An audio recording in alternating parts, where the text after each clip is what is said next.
Yan. Hello guys, good morning. So, tapos na tayo sa PISAD, no? So, MSTE ulit tayo. Balik tayo sa MSTE. Okay, so for the third week, first subject natin, vector analysis. So when we say vectors, okay? So alam naman ninyo paano yung vectors. So natakil na natin siya sa engineering mechanics pagdating sa mga 3D force systems. Okay? So gumagamit na tayo ng X, Y, and Z components dito. Okay? Or yung I, J, and K components. So, ayan. Marami tayong matatakil dito ng mga topics. Pati yung mga applications ng vectors, yung mga operations, addition, subtraction, multiplication. Tapos yung applications natin, pagkuha ng area ng vectors. Okay, yung coplanar. Ano pa? Yung tawag dito, yung applications then na related sa advanced mathematics, we have the divergence, curl, gradient ng vectors. Okay? So, ayan. Start na natin. Introduction to vectors. So, ano ba yung scalar? So, let's tackle muna yung pagkakaiba ng scalar and vector. So, ano yung scalar? Quantity. So, it has nothing to do with spatial direction, magnitude. So, anything that has nothing to do with the direction. So, example niyan, length. Okay, so di naman kailangan ng direction kapag kumukuha tayo ng length, same with time, temperature, mass, density, charge, and volume. Okay? Meanwhile, the vector quantity can be specified completely kapag meron tayong magnitude and direction. Example niyan, displacement. So, kailangan natin ng direction and displacement. Same with the velocity and acceleration and with the force and momentum. So, ito example na scalar and vector. Okay, we have the speed. So, yung speed, di naman natin kailangan ma-specify kung saan siya papunta. Okay? So, same with the mass, volume, and time. So, wala siyang direction. Okay? So, di natin ginagamitan to ng spatial direction. On the other hand, yung vector, kailangan. So, for example, with the velocity. So, kung saan papunta siya, to the right, to the left, upward, downwards. Same with the weight. Okay? So, as we all know, yung weight natin acts downwards. Okay? And for the friction, kung saan, since na-mention natin dun sa engineering mechanics, di ba, nag-oppose siya dun sa applied force, okay, na na-apply dun sa object, okay, ino-oppose ng friction. So, saan ba papunta yung friction? To the left, to the right, okay, northeast, northwest, southeast, southwest, ganon. Tapos, yun, resultant naman, okay, so medyo madali na to sa atin kasi nag-mechanics sa tayo, di ba? So the resultant or sum of a number of vectors of a particular type, force vectors for example, is the single vector that would have the same effect as all the original vectors taken together. Okay, so example, meron tayo ditong tatlong vectors A, B, and C, and kapag kinuha natin yung resultant, ito po yung parang solid arrow na makikita natin. Okay, or vice versa. Okay, we have this given na vector. Okay, tawagin nating vector A. Saan ba pwede sumulat dito? Ito. Okay, so halimbawa, meron tayong vector A. Okay, then, ay meron na pala ditong A. So, ibang letter siguro. So, tawagin nating vector D. Okay, pwede natin siya ma-resolve into three components. Kung titingnan kasi natin, nasa 3D space siya. Okay? So, itong vector D, pwede natin ma-resolve into component A or the X component kasi nasa along X axis yun. Then, we have the component B or the Y component since along Y. Then, last, we have the component Z. Okay? Wait, nakaskip tayo. Balik tayo. Yan. So, we have the component C. Wherein along z-axis siya. Right? Then ano pa? So, ayan, itong vector D na to, pwede natin ma-resolve into these three components. Okay? Then, paano natin makuha yung value ng vector A natin? By subtracting yung head and tail. Okay? Yung x component niya. For example, we have this formula, A is equal to yung difference ng x component ng head minus ng x component ng tail. So, mauuna lagi yung head. Okay? Same for the B. Wait lang. So, same for the B component. So, that is equal to y component since nasa y-axis siya along y-axis. y1 minus y2. Okay, unahin yung head bago yung tail. Then last, we have the component C that is equal to Z component nitong head minus Z component ng tail. Okay? Then, kapag kinuha natin yung vector form nitong resultant D natin, okay, that is equal to x1 minus x2 I plus y1 minus y2j plus z1 minus z2k. Or simply put, we have AI plus bj plus ck. Okay? So, kasi yung value niyan, ito, x1 minus x2, that is equal to a. Okay? Next. Okay, pwede natin makuha rin yung magnitude niya. So kanina, vector form, then kapag kukunin natin yung magnitude or yung absolute value niya, so ito lang yung gagamitin nating formula that is equal to the square root ng a squared plus b squared plus c squared. Okay? And yung unit vector naman, so ang gagawin natin, that is equal to, ito, yung uv corresponds corresponds to the unit vector, that is equal to the vector form nitong vector D natin over the magnitude niya. Okay? So therefore, yung unit vector kasi natin, naka-vector form rin yan. Then, okay, yung addition, pagkuha natin ng resultant ng vectors, meron tayong dalawang klase. So first, we have the graphical. Okay, sabi daw dito, the graphical addition of vectors is method for finding the resultant of several vectors that consist in beginning at any convenient point and drawing each vector arrow in turn. So, mostly nagamit ito sa sa more than 2. More than 2 na vectors. So, for example, meron tayo dito tatlong vectors, A, B, and C. Diba? So, ang gagawin natin para makuha natin yung resultant, kunin natin yung starting point niya, which is ito. Okay? Then yung endpoint natin, which is ito. Okay? Then ipag-connect natin tong dalawa. Okay?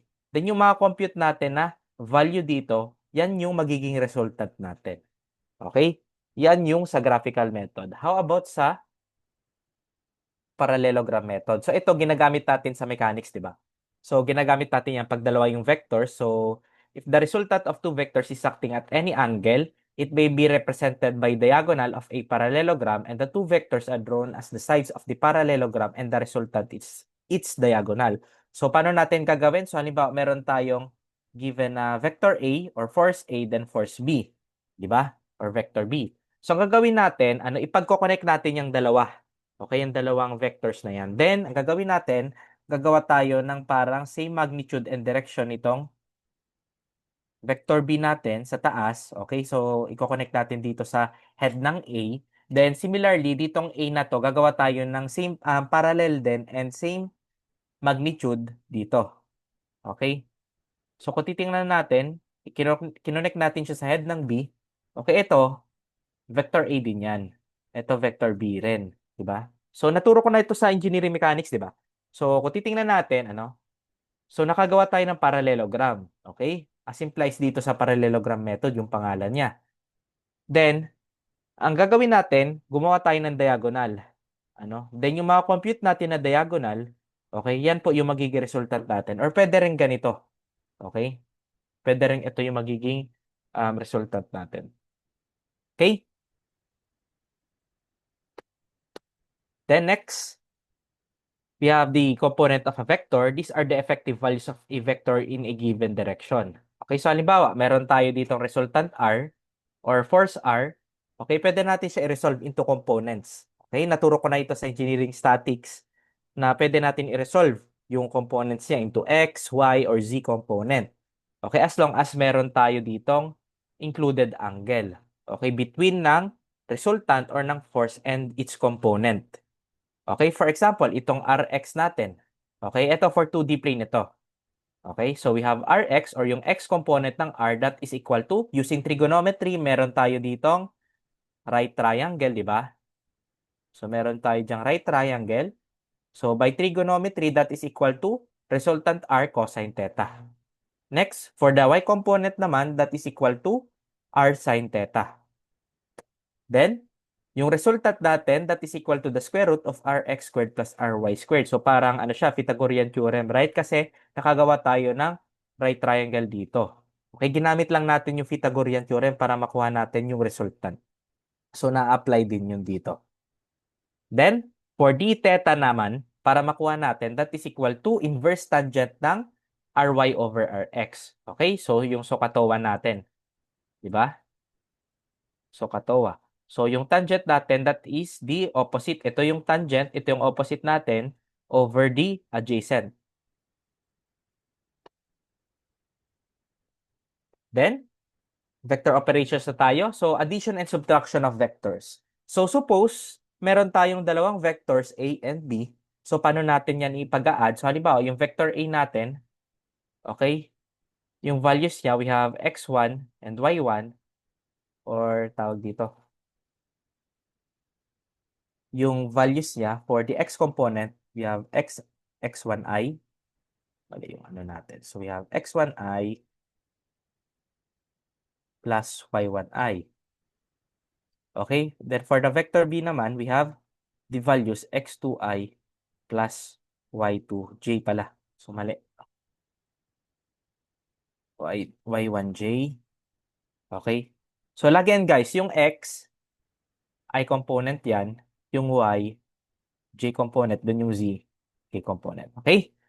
So, yan yung lagi natin ginagamit. Okay? So, kapag pinag-add natin itong dalawang vectors, okay? So, ang gagawin natin, yung I component, yung value ng I component niya. So, we have x1 sa A and x2 sa vector B. Ipag-add lang natin yan. Okay? Which is ito, ang nangyari. Di ba? Then, for the y component naman, ipag-add natin tong y1 sa y2. Okay? For the j component. Okay? Next. Ito ba? Kapag subtraction naman, okay? So, parang ano lang siya. Addition, pero since we have minus, bawasan natin ng vector B, so gagawin nating negative na value nitong vector B. Okay? So gagawin natin, parang addition lang siya, di ba? So we have x1 plus, so yung x2 gagawin nating negative. Okay? Then y1, then itong y2 gagawin nating negative. Okay? Saan na yun? Okay? Then note, hindi natin pwedeng ibaliktad yan. Okay? So, we have this vector A minus vector B is not equal to vector B minus vector A. Okay? Unlike dito sa addition and subtraction, pwede nating baliktarin yan. Itong vector A plus vector B. So, pwedeng vector B plus vector A. So, same lang yung makukuha nating results or answer dyan. Pero dito sa subtraction ng vectors, hindi natin yan ma-apply. Okay? Then, next we have the directional angles and cosines. So, supposedly, for example, meron tayo dito ang vector A and yung mga components niya that is equal to a1i plus a2j plus a3k. And the angles that this vector makes with the x, y, and the z-axis respectively are alpha, beta, and gamma. Ano ba tong alpha, beta, and gamma na yan? So, makikita natin yan. Ano?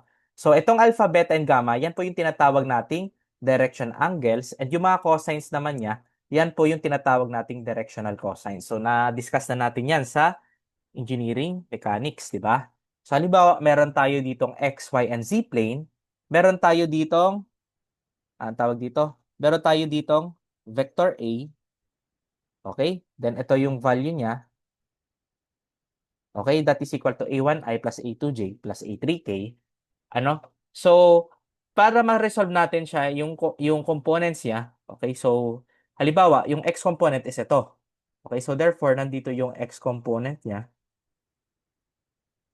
Tawagin nating a1. Okay? Then, yung angle between yan, that would be a or alpha pala. Okay? And yung alpha, yan po yung directional angles. Directional angle ng vector A natin with respect to the x component niya, which is a1. Right? Then, for the a2 naman, so since nasa j component siya, so nasa y yan, nandito yan. Okay? And yung beta naman, yan po yung directional angle. Okay? Ng vector A natin with respect to its y component, which is a2. Okay? So, ito yung beta natin. Okay?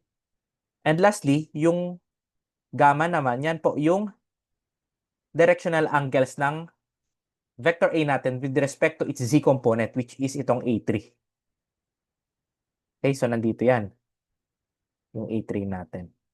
Okay, and yung cosine ng mga angles na yan, so we have cosine alpha, cosine beta, cosine gamma, yan po yung tinatawag nating directional cosines. Okay? So, yung value ng cosine alpha, that is equal to the A1 or the x component nitong alpha ay nitong vector A over the magnitude ng vector A natin. Ito, magnitude ito. Okay? Kasi naka-absolute. So, lagi yan. Kapag naka-absolute value, magnitude yan. Okay? Regardless kahit may arrow dito sa taas. Okay? Kasi usually, kapag may arrow tayo, di ba?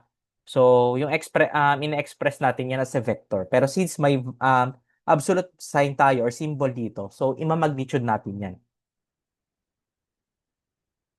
The next, dot product. So, meron tayong dalawang klase ng multiplication of vectors. We have the dot product and cross product. So, the dot product of two vectors always result in a scalar quantity. Example, it has only magnitude and no direction and usually represented siya ng dot. Okay? Ng dot symbol. Okay? In between two vectors. So, example ito, meron tayong vector A, meron din tayong vector B. So, para makuha natin yung vector, dot product nun, okay, pag minultiply natin, that is equal to the magnitude ng A times the magnitude ng B times cosine theta. Okay? Where yung theta, yan po yung included angle between the vector A and vector B. Okay, and note na pwede natin baliktarin yan. So, yung A dot B is equal to B dot A. Okay? So, for example, meron tayo ditong vector A. Ito yung mga values niya. A1i for the X, A2j for the Y component, and A3k for the Z component. Then, for the vector B, same lang din. Okay? And kapag dinat product natin yan, ito yung magiging kakalabasan niya. Okay? So, yung A1, okay, yung I component nitong dalawa, so ipag-multiply natin yan. Okay? Then, plus sign. Okay? Then, meron tayong A2 saka B2, ipag-multiply din natin yan. Okay? Yung J component. Then, for the K naman component, ipag-multiply natin yung mga numerical values yan. Then, ipag-add natin yan lahat. Okay? So, meron tayo ditong formula dito sa baba or simplified. Okay? So we have A1B1 plus A2B2 plus A3B3. Okay? So example, nakuha natin yung mga numerical values. Ipag-multiply natin ito, A1B1, saka A2B2, saka A3B3. Then ipag-add natin yan lahat. Okay? Then next, we have the cross product. So yung cross product is 0 in length. Okay? When vectors A and B in the same or opposite direction. And reaches maximum length when vectors A and B are at right angles. Okay, so ibig sabihin yan, ano ibig sabihin nitong ano? So, halimbawa, meron tayo ditong vector A. Okay, then we have this vector B. Halimbawa, ito yung origin natin. Pero tayong vector B niyan. Okay, kung titingnan natin, parallel siya. Okay, so kung titingnan natin parallel, kapag minultiply natin yan, equal yan sa 0. Okay, pero kapag halimbawa, ito, meron tayong vector A, meron tayong vector B, then merong included angle dito. Okay? So, kapag minultiply natin yan, may value siya. Okay? So, meron siyang value. Okay? At yung maximum na cross product, ma-attain natin yan kapag yung vector B natin is orthogonal or perpendicular sa vector A. Okay? So, ayan. A cross B. So, maximum value yung makukuha natin dyan. Okay? So, ayan. Ano pa ba? So, we have this formula, A cross B. So, kanina sa dot product, A dot B is equal to AB cosine theta. Pero dito, sin theta na yung ginamit. Okay? And note that A cross B is not equal to B cross A. Unlike dun sa dot product. Okay? Pero, kapag minagnitude natin yan or kinuha natin yung absolute value, so pwede. Okay? Equal sila. Okay? So, ayan. Halimbawa, meron tayong values ng vector A, A1i plus B1j plus C1k. Then, vector B natin, A2i plus B2j plus C3k. So, hindi na siya tulad ng dot product na method natin. Okay? Wherein, parang i-combine lang natin itong A1 saka A2. Okay? Then, B1 saka B2 saka C1 and C3. Then, ipag-add natin yung mga product na ito. Okay? So, dito, okay, so ang ginagamit natin, either yung right-hand rule, di ba, na na-discuss ko dun sa engineering mechanics or the basket method. So, paano ba tong basket method? So, halimbawa, gagawa tayo ng 3x3 matrix, okay, I, J, K, yung sa taas. Then, Yung A1, B1, C1, ito po yan, yung numerical values ng vector A. Okay? Yung first vector. Then yung vector B naman, yung second vector, ilalagay natin ng A2, B2, and C2. Okay? Then copy natin ito dito, I, saka J. Copy lang A1, saka B1, then A2, B2. So paano natin kukunin yung, ano bang tawag dito? Yung vector product nito. So ang gagawin natin, gagamit tayo nitong, um, saan na yun? Wait lang ha. Ito. So ito. So ito ang gagamitin nating methods, okay? So ang gagawin natin una is imumultiply natin ito B1 times C2 times I. Then same dito. So tinatawag natin itong basket method. Okay? Then yung last we have KA1B2. So ang gagawin natin we have B1 times C2 times I times J times C1 times E2 times K times A1 times B2. Okay? Once na nakuha natin, isusubtract natin yan. Ipag-add natin yan. Okay? So we have, halimbawa, ito. B1, C2, I plus C1, A2J plus A1, B2K. Okay? Then next, pataas naman. So minus, as implies dito sa sa sign natin. So paakyat naman. Paano ba yan? Okay?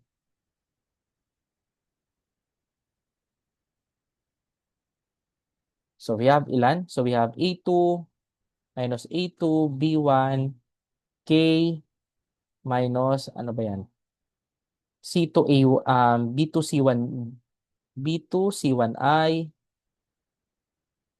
minus C2A1J. Okay?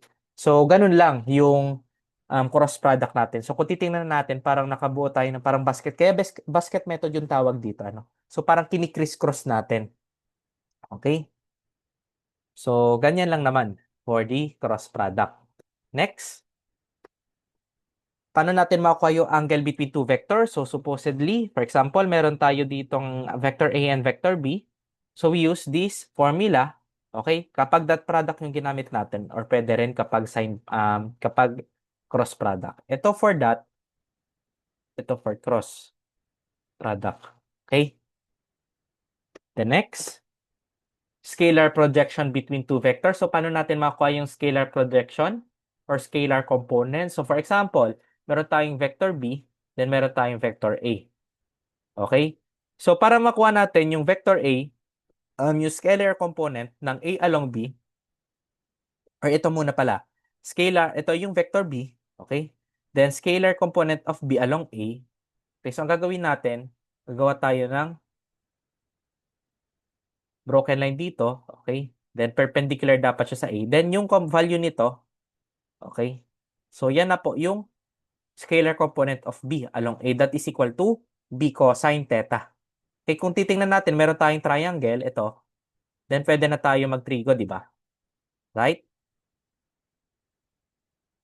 So next, kapag A along B naman, so ito, ilalengthen natin yan. Tapos, i-connect natin itong dulo na to dito. Okay? Sa head ng B. Okay? So kung titingnan natin, nakabuo rin tayo ng isa pang right triangle, which is ito. Okay? Then nandito yung 90 degree natin. So that is equal to A cosine theta, yung value nito.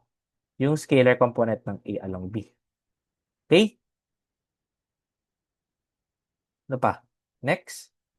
Yung vector projection naman between two vectors. So kapag vector component of A into B, so we use this formula that is equal to the unit vector ng B times the scalar projection ng A along B. Okay? So itong SPA to B, okay, ito lang naman yan. Ano? Then, pag B into A, ito yung ginagamit natin. Unit vector ng A times the scalar projection ng B into A. Okay? So ito yung example. Okay, vector component ng A along B. Kunin natin yung vector component yan. We use this formula. Itong unang formula. Okay, so mamaya may sample yan. Maintindihan natin kung paano natin siya isosolve. How about yung perpendicular component ng two vectors? So halimbawa, ito. yung component ng B that is perpendicular to A. Okay, so kukunin natin yung component nito kasi perpendicular siya sa vector A, di ba? So kukunin natin yung component ng B which is ito. Okay? We have this formula, B sin theta. Okay? B sin theta, ito yung value niyan. Using trigo lang yan eh. Kapag A is to B, ano? So ang gagawin natin, kapag scalar component, okay, ng A that is perpendicular to B, so ang gagawin natin, ko-connect natin yan. Okay, so makagawa tayo ng right triangle. So ito, di ba? That is equal to, ito yung value natin, that is equal to A, di ba? Okay, kung titingnan natin, nakabuo tayo ng right triangle. So ito yung hypotenuse. So ito, that is equal to E sin theta. Okay? And that is the scalar component ng A that is perpendicular to B. Okay po? Then for the vector component, ito naman yung mga formulas natin. So vector B, vector component ng B that is perpendicular to A, that is equal to vector ng B minus VP or the vector component ng B that is along or parallel to A. Okay? Then same din dito sa vector component ng A that is perpendicular to B. Okay? So meron na tayong mga formulas dito. Next, di natin na-edit yung slideshow, yung animation ng slideshow natin. Anyways, so yan, may answer na tayo. Pero yan, tuloy natin, problem 1. Determine the magnitude of the space vector 3i plus 5j plus 13k. So paano natin makuha yung magnitude? So halimbawa, ito gawin nating A, yung mga values. Itong 3, numerical, gawin nating A. Ito gawin nating B. Then, ito gawin natin C. Kung matatandaan natin, ito yung formula natin for the resultant. Okay, that is equal to 3 squared plus 5 squared plus 13 squared. Then, square root natin, that is equal to 14.25 units. So, ganyan lang kadali yung pagkuha natin ng magnitude or the resultant ng vectors. Okay? Or pwede rin, kung gusto ninyong Caltech, may mga Caltech tayo, para masanay tayo. So, halimbawa, pag isolve natin tong problem 1 using Caltech, so we have mode, next, 8 vector. Okay, using canon, okay? 8. Then, piliin nyo yung vector A. Okay, press 1. Then, may tatanong dyan kung 3 or 2. Okay, piliin nyo yung 3 kasi tatlong component yan. Kapag 2, dalawang component I and J lang. Pero since I, J, K tayo, so tatlo. Okay? Then, may lalabas dyan. Diba? So, meron dyan lalabas tatlong values. Okay, 0, 0, 0. So, sa una, lagay ninyo yung 3. Okay? 3, the next, 5, then sunod, 13. Okay? Okay? Then, once na na-input ninyo, 3, 5, 13. Okay? Then, press CA. Press CA. Then, next, ano pa? CA. Then, apps. Okay? Then, ano pa? So, meron tayong vector A dito. So, press vector A. Ano ba yun?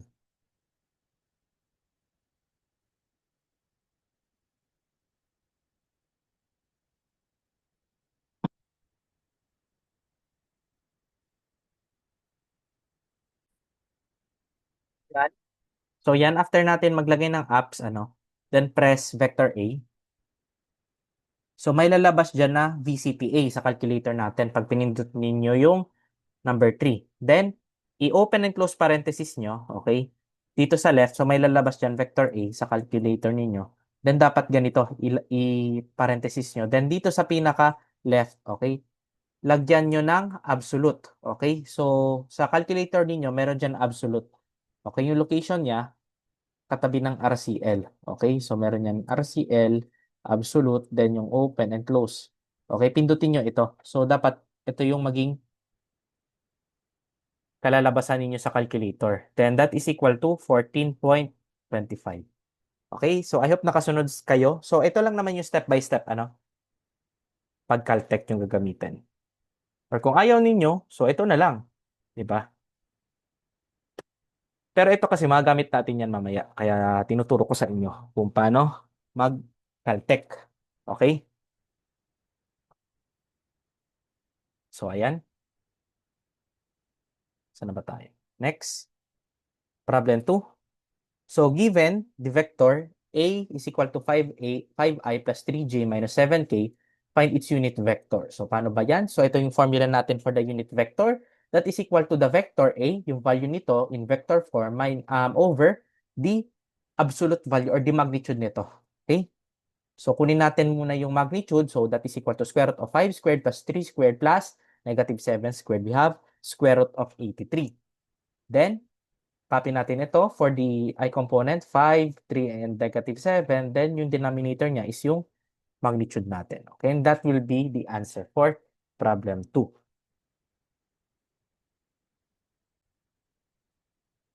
So, paano natin makuha yung caltech nito? Okay, so same step lang sa first part. Okay, gagamitin natin yon. So, mode. Ano ba yung mode natin sa vector? So, mode, then 8. Okay, then vector A. Then, input natin ito sa vector A, okay? So, we have 1, then, sunod, pipiliin natin yung 3. Okay, kasi tatlong component siya. Then, input values. Then, next, ano? So, we have 5, 3, negative 7, then press CA. Okay. Then, gawin natin, press ups. Okay. Then, piliin niyo yung 3, vector A. Okay. Then, use divide button. Okay. Divide button. Tapos, piliin niyo yung absolute. Press niyo yung absolute button. Okay. Then, apps ulit kayo. Then, vector A. Okay. So, lalabas dyan, dapat ganito. Vector A divided by absolute ng vector A. Okay. So, ang lalabas yan, we have yung decimal values nito. So, that is equal to 5.49 I plus 0.329J. 329J. Wait lang, kasi natin. So, we have 0.329J minus 0.768K. Okay? So, ganyan for problem 2. Next, problem 3. So, meron tayo vectors A and B. So, vector operation tayo. Pag-add saka subtract. Unahin natin A plus B. Nyari. So, ito. Okay, yung I component, ipag-add natin 5 plus 2. Then, for the G component or Y component, we have 3 and negative 6. Then, for the Z component, we have negative 7 and negative 10. So, we have 7i minus 3j minus 17k. Okay, then for part B naman, so subtract. Hindi pwedeng mauna yung B sa A. So, ito, A minus B. Right? So, ang gagawin natin, 5 minus 2, then 3 minus negative 6, then negative 7 minus negative 10. That is equal to 3i plus 9j plus 3k. Okay? So, kapag caltech naman, same lang, ang gawin ninyo, saan na yan? So, ang gawin ninyo, so, sa vector A, input ninyo, ito. Okay? So, 5, 3, negative 7. Then, for vector B, okay, so naturo ko naman sa inyo yung step by step, di ba? So, ganun lang. Meron tayong apat na vectors dyan. Vector A, vector B, vector C, vector D. So, ibig sabihin lang yan, up to 4 vectors yung pwede nating ma-store sa calculator natin. Okay? For vector B, so we have 2, negative 6, and negative 10. So, gagawin natin, dapat yung operation natin sa calculator maging vector A plus vector B. And kapag pinag-add natin ito, so ito dapat yung lumabas sa calculator ninyo, ito yung ilalabas dyan. Okay? Same din dito sa, ano bang tawag dito? A minus B. So, dapat sa subtraction, we have vector A minus vector B. So, dapat ito yung maipalabas niyo sa calculator. Then, press equals, ito yung lalabas. Okay?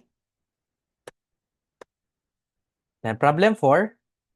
So, we have two vectors. For A, we have 2i plus 4j plus 5k. Then, vector B, 3i minus 9j minus 4k. First, find the product of A and B.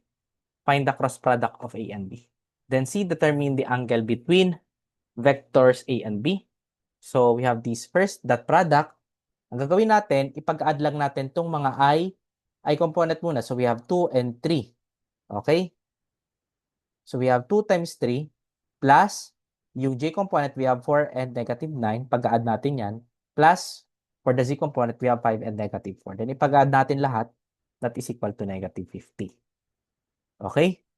So, for the Caltech niyan, okay, input natin yung A sa B. Okay? Then, paano yung dot product? So, kung titingnan natin, okay, so mode, di ba, 8 vectors. So, halimbawa, in-store natin sa A, we have 2, 4, 5. Then, for vector B naman,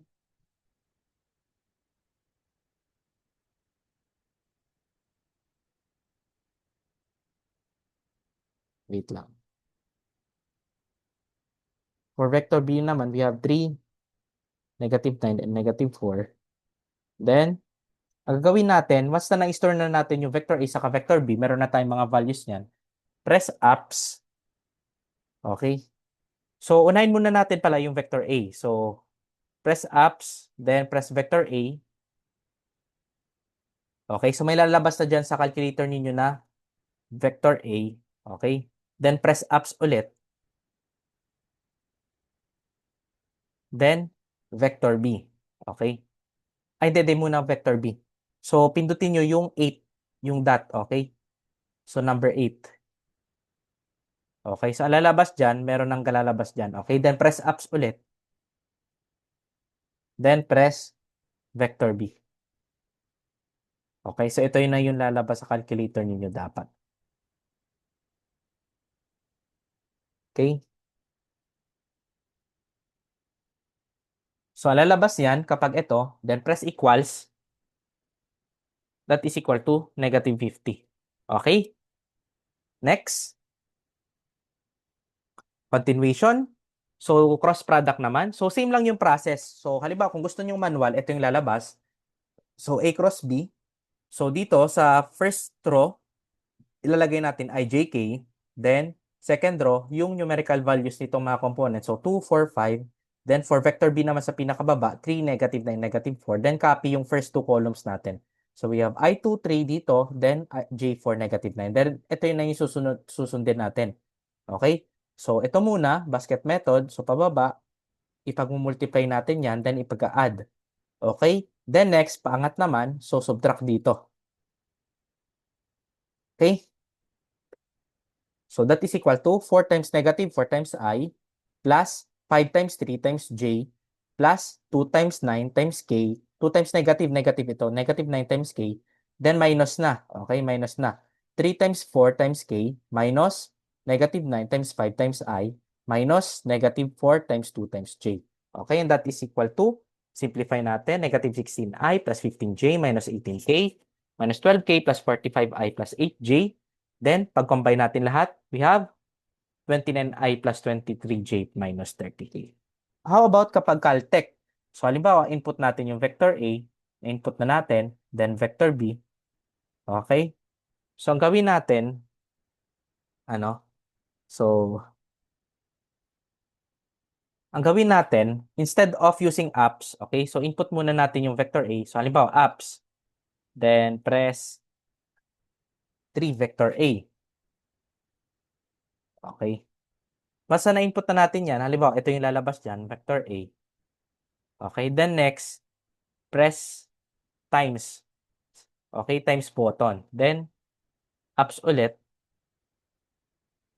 Okay? Then, next, for vector B. So, ito na yung lalabas dyan. Okay? So, instead of that, use multiplication na button sa calculator niyo. So, ito, yung lalabas niyan is a vector, which is ito, yung answer natin. Okay? So, yan lang naman for problem 4. Ay, meron pa tayo yung angle between A and B. So, ayan. So, nakuha na natin yung A kanina. Ay, hindi, hindi. So, kunin muna natin pala yung magnitude nito. Okay? Then for B. Then for part A, kasi ang ginamit natin dito, dot product. So, meron tayo, di ba, dalawang step para makuha yung dot angle. So, using dot product, we have A dot B that is equal to magnitude ng A, magnitude ng B, cosine theta.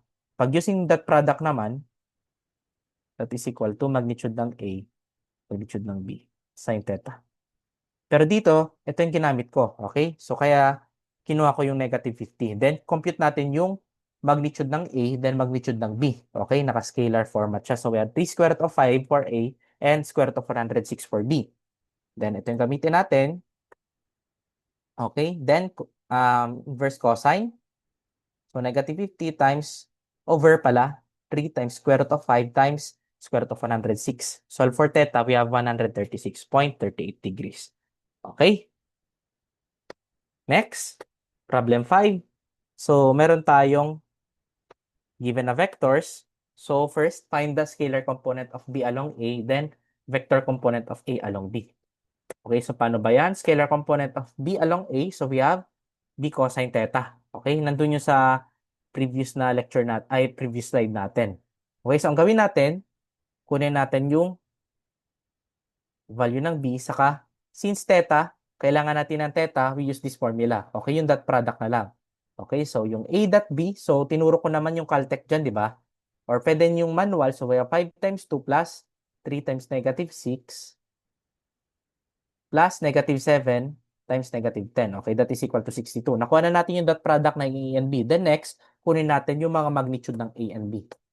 Okay? Then, since nakuha na natin, pwede na natin makuha yung theta. Okay? That is equal to 54.89 degrees. Then last, meron na tayo nito, meron na tayo nito. Pwede na natin makuha yung scalar component ng B along A. Okay? We have 6.81 units. Oh, nag-skip. Saan na yun?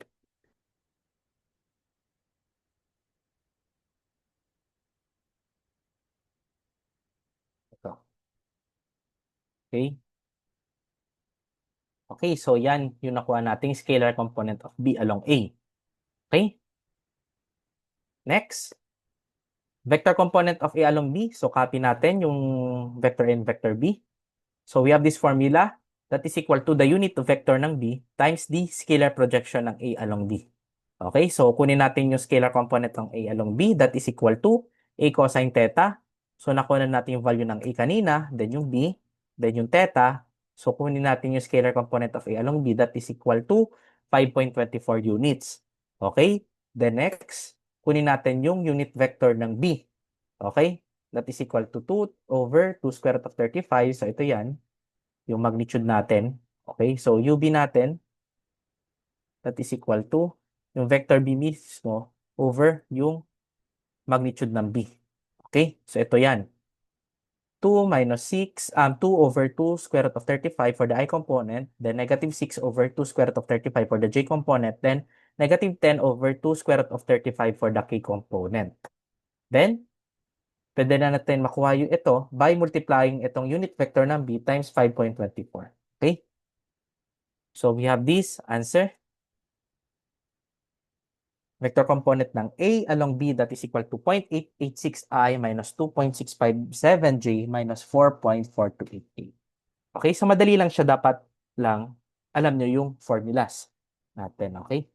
Or kung ayaw nyo, kung medyo nakalimutan, so balik tayo dun sa trigo. So do-drawing kayo, okay? Do-drawing kayo ng dalawang vectors, then meron tayong included angle, then ipo-project nyo yan, okay? Pero kung ayaw ninyo, so dun tayo sa formulas. Okay, which is ito. Okay, then ito. Next. Okay na. So, applications ng vectors. So, area of parallelogram with vector side. So, for example, meron tayo ditong dalawang vector A. Dalawang vectors. So, we have vector A and vector B.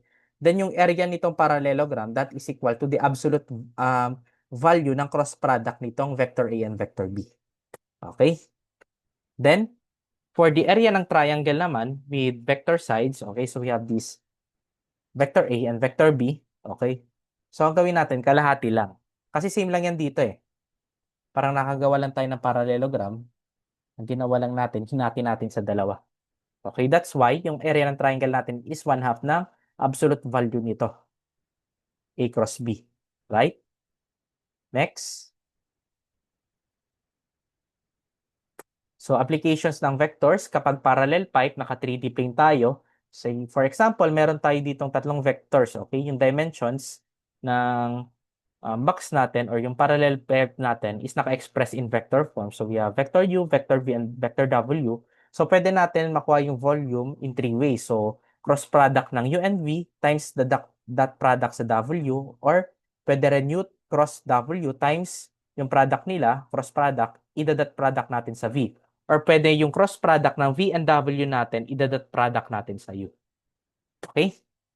Then, volume of tetrahedron with given vector size. So, for example, meron tayo ditong tetrahedron. Then, meron tayong mga dimensions in vector form, U, V, and W na vectors. So, yung volume lang naman yan is 1/6. So, ang gagawin natin, compute natin yung volume ng parallel pipe, then i-divide natin sa 6. Okay? The next, coplanar vectors. For two vectors, A and B daw, to be coplanar with vector C, okay? The scalar product of the vectors must be 0. Okay, so ano bang ibig sabihin yan? So we have this B cross C. Okay? So ang gagawin natin, pag itong A and B daw, para masabi natin coplanar siya dito, okay? So ang gagawin natin, yung scalar product nito ng tawag dito ng vectors na to, halimbawa itong A dot B, okay, that is equal to 0. Or itong gawin natin, B cross C muna, compute natin, then kapag dinat product natin dito sa A, okay, dapat 0 yung makuha nating values dyan. Okay? And perpendicular and parallel vectors, so for two vectors are said to be perpendicular if A dot B is equal to 0. Okay? So, na-discuss ko na ito yung definition natin ng perpendicular vectors. Okay?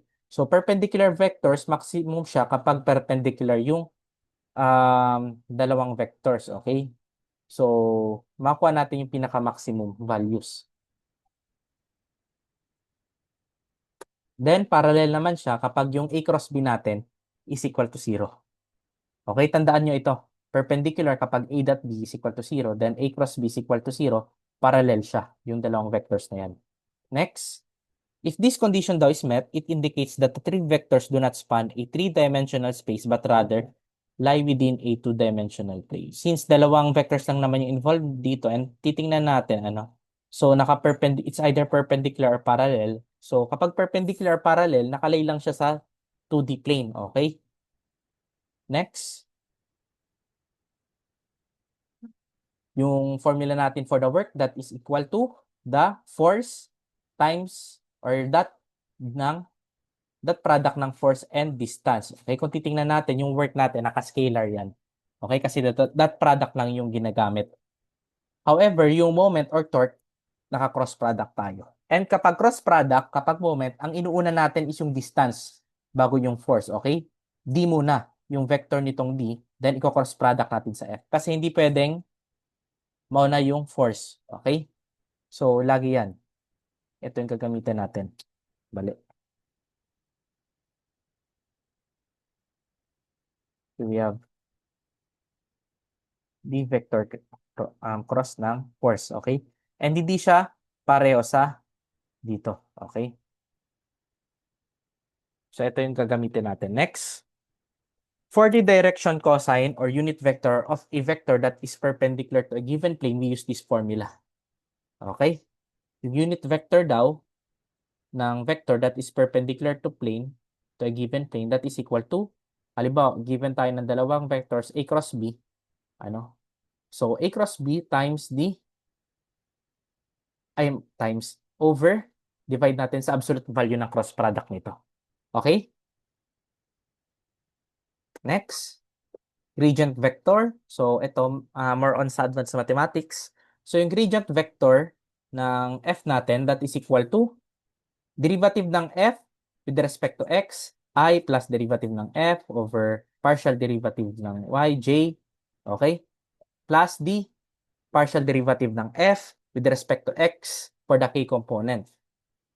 Okay, for the divergence, we use this formula then.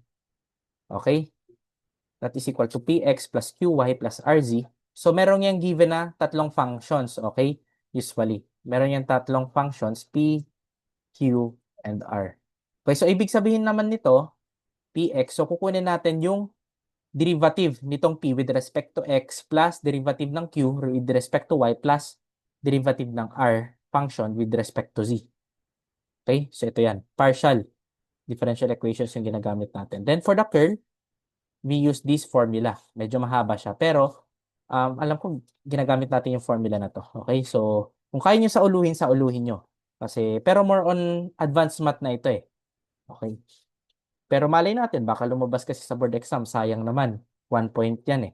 So, we have curl f ng vector f that is equal to partial derivative ng r with respect to y minus partial derivative ng q. So, given yan, tatlong functions yan, ano? Ng q with respect to z. For I component, then add natin dito sa partial derivative ng P with respect to Z minus partial derivative ng R with respect to X pagdating sa J component. Then last, we have partial derivative ng Q with respect to X minus partial derivative ng P with respect to Y for the K component. Okay? Next. Problem 6. So, solve ulit tayo. Mga applications ng vectors naman. So, meron tayong tatlong vectors. A is equal to 5i plus 3j minus 7k. Then for vector B, we have 2i minus 6k minus 10k. And for vector C, we have C is equal to negative I plus 4j plus zk are coplanar. Find Z. So, kung matatandaan natin, for coplanar vector, so dapat yung at least yung dot product nitong A or A dot B or B dot C is equal to 0. Or yung dot product nito is equal to 0. So, kapag kinos product nito, natin ito, halimbawa ito. So, kapag yung dot product nito is equal to 0, kapag kinos product natin ito dito, 0 na yung value natin. Okay? So, ang gawin natin, A cross B muna. So, copy natin. Okay? Basket method. So, ito yung ilalabas. Then, ito, minultiply natin dito. Okay? Equate natin sa 0 kasi dapat inanap natin yung Z eh. Okay? Which is ito. Okay, so dapat equate natin sa 0. Okay, so nakuha na natin yung A cross B, idadot product natin yan sa C. So parang ganito yung ano niya. Okay? So ganyan. The next, negative 72 times negative 1, we have 72, 36 times 4, 144, negative 36Z. Then I solve for Z, we have 6. Okay? So ganyan lang naman. Okay, first step, cross product. Basta nakuha na natin yung cross product, idadot product natin sa C. Then dapat equate natin sa 0 kasi coplanar nga eh. Kapag coplanar, 0 yan. Okay? Yung dot product nitong A cross B dun sa C equal to 0. Then solve for Z, we have 6. Okay? Next, problem 7. Find the work done in moving a particle in a force field given by F. So meron tayong F vector dito that is equal to 3yi plus 2xj plus 4zk. So yung head niya is 1, 1, 1 yung coordinates. Then yung tails niya is 0, 0, 0. Along the line segment, R is equal to Ti plus Tj plus Tk where yung T natin must be between 0 and 1. Okay, so ang gagawin natin, formula natin for the work. Okay, 3yi, copy natin ito. Okay, plus 4zk times that product dito sa line segment R. Then let T is equal to 0.5, pasok yan dito. So nag-assume tayo ng values ng T. Okay, so since between siya ng 0 and 1, so 0.5 pasok din. Then x is equal to 1. Okay, y is equal to 1, then z is equal to 1. So saan to galing? So yung x, y, and z, yung mga values yan, galing yan sa difference nito. So ito yung x2, y2, and z2. So we have x1, y1, and z1. Kung matatanda natin sa first slide, di ba? So yung we have a is equal to x1 minus x2, b is equal to y1 minus y2. Then c is equal to z1 minus z2. So pagkuha natin ng length per component, so itong a, yung length ng a, okay, i-minus natin sa, hindi, ma-minus. So yung length ng a natin, that is equal to D, ito yung head, isusubtract natin sa x component nitong tail.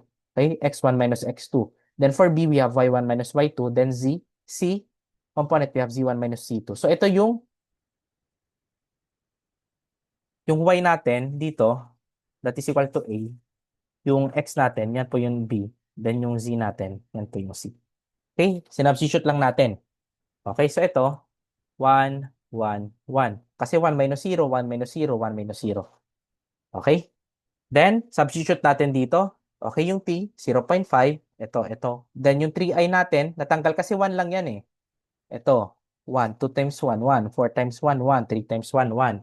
Then, pwede na natin i-dot product. So, 3i times 0.5 plus 2j plus 0.5 plus 4 times 0.5. Okay? Then, ito yung value niya. Okay? So, next. Problem 8. So, magnitude of a force is 100 kilonewton. The coordinates of the tail are 0, 4, 3.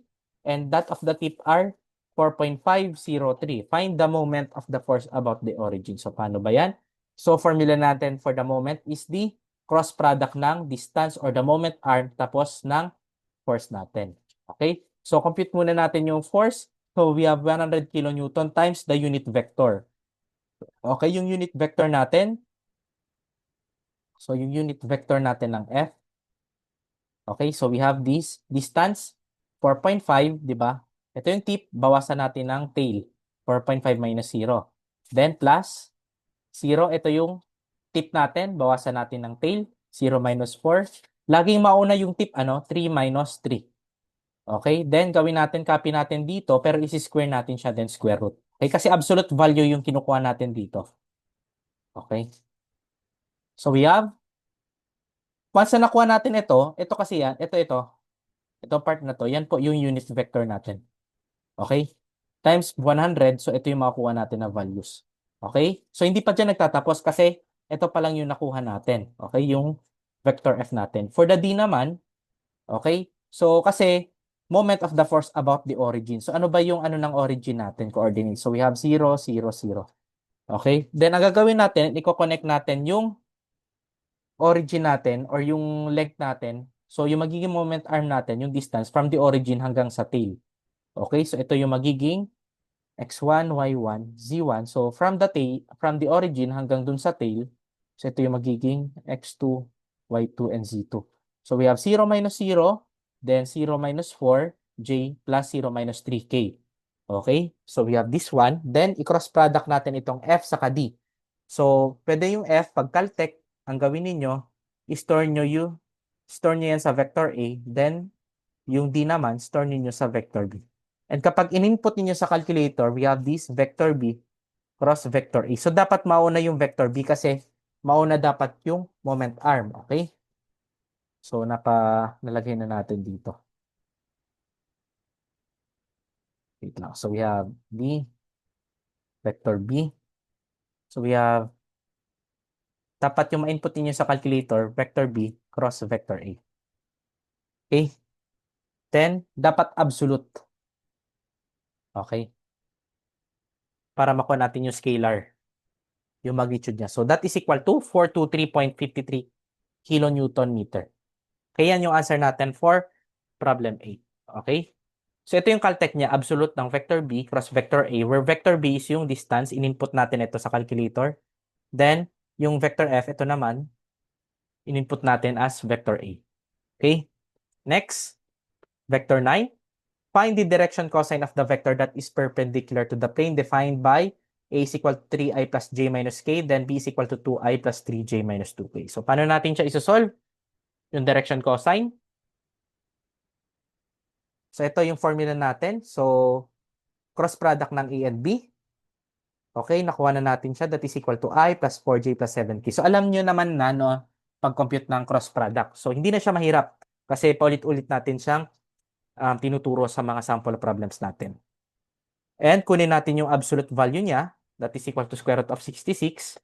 Then, ito yung unit vector niya. Okay, that is equal to 0.123. Okay, plus 4.492 plus 0.862K. Okay, so ito yung answer natin for problem 9.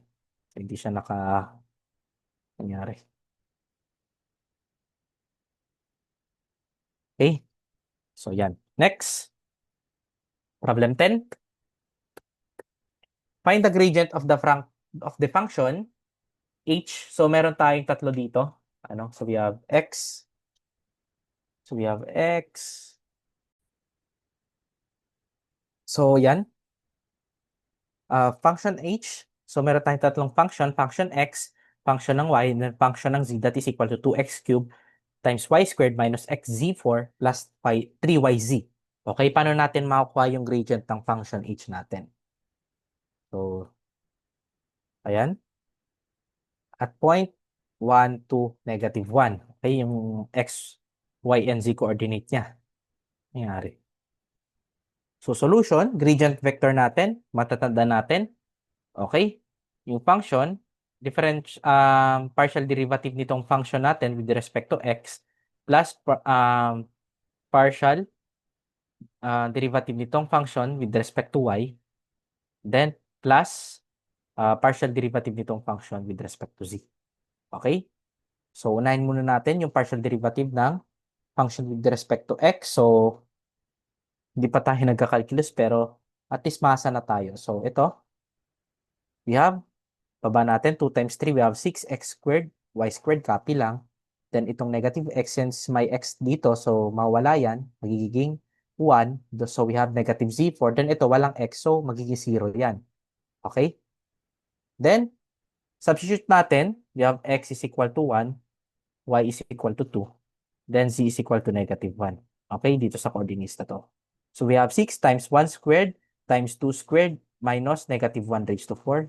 So we have partial derivative ng f ng function with respect to x, we have 23. Next naman, partial derivative with respect to y. So we have, alisin natin ito. For the y naman, so meron tayong y dito. Baba natin yan, 2 times 2, 4. So we have 4x cubed y, 4x cubed y. Okay, then meron tayong y dito, wala. So cancel out ito. Then ito, meron. So magiging 1 yan, 3z. Okay? Then, substitute natin yung mga values ng x, y, and z natin. 4 times 1 cubed times 2 plus 3 times -1, we have 5. The next, partial derivative ng function with respect to z. So check natin dito. Sana yun? So we have with respect sa z, so ito, wala, 0. So ito, baba. So we have -4xz cubed. Okay? Then ito, meron tayong z, so magiging 1 yan. So we have 3y. Then substitute natin yung mga values. So we have -4 times 1 times -1 raised to 3 plus 3 times 2. Okay? We have 10. Then gagawin natin, ipag-add natin yan. Okay? So ito, I, j, and k component. Okay? So that's why we have 23i plus 5j minus k. Okay, and dyan yung answer natin for problem 10. Okay po. Next, last problem tayo. Find the curl of the function PQR. So, ito yung P natin. So, yung curl naman yung hinahanap. Ito yung P, function P. Ito yung Q sa gitna. Then, ito yung R, X, Y, Z. Okay, solution. Ito yung formula natin for the curl of a vector. So, unahin muna natin yung partial derivative ng R with respect to Y. So, partial derivative ng R with respect to Y. So, meron tayong Y dito. That is equal to X times Z. Kasi ito magiging 1, itong Y natin. Pag dinerivative natin siya or dinifferentiate. Okay? And next, we have the partial derivative ng Q with respect to Z. So, check natin itong Q. So, ito, cancel out kasi wala dyan Z. Then, ito meron. So, we have X. Okay? Next, dito naman tayo sa J component, we have partial derivative ng P with respect to Z. So, check natin yung P. So, meron tayong Z dito. So, we have X squared. Then, next, we have partial derivative ng R with respect to X. So, meron tayong X, Y, Z dito. Magiging 1 yung X. Magiging constant. We have Y, Z. Next, for the K component naman, we have partial derivative ng Q with respect to X. So, we have Q dito. Then, derivative niya sa X. So, we have EY, e raised to Y, cancel out. Meron tayong X dito, so magiging Z na lang siya. Then last, we have the partial derivative ng P with respect to Y. So, wala ditong Y dito sa function P natin. So, magiging 0 yan. Okay. Then next, follow natin itong formula na to. So, we have dr, dr man na. Partial derivative ng r, ito, that is equal to xz minus x. Okay? For the I component, then next, ito, subtract natin x squared minus yz for the j component, then z minus 0 for the k component. And yan yung curl ng function f natin. Okay? And yan yung answer natin for problem 11. So, dyan nag-end yung lecture natin for vector analysis. So, medyo, ano lang, dapat kabisado lang natin yung formula. Okay? Pagdating sa mga applications. Okay? Para hindi tayo mahirapan. Okay? So, madali lang siya. Ano? And since naturo na rin kasi natin yung sa vector, ay hindi sa vector, sa engineering mechanics, okay, yung 3D4 system. So, hindi na tayo medyo hirap, okay, dito sa topic na to. So, that's it. Thank you sa pakikinig, guys. Ano, and sa ulitin, good morning. Okay, so, pakisolve na lang mga handouts ninyo, ano, sa vector analysis.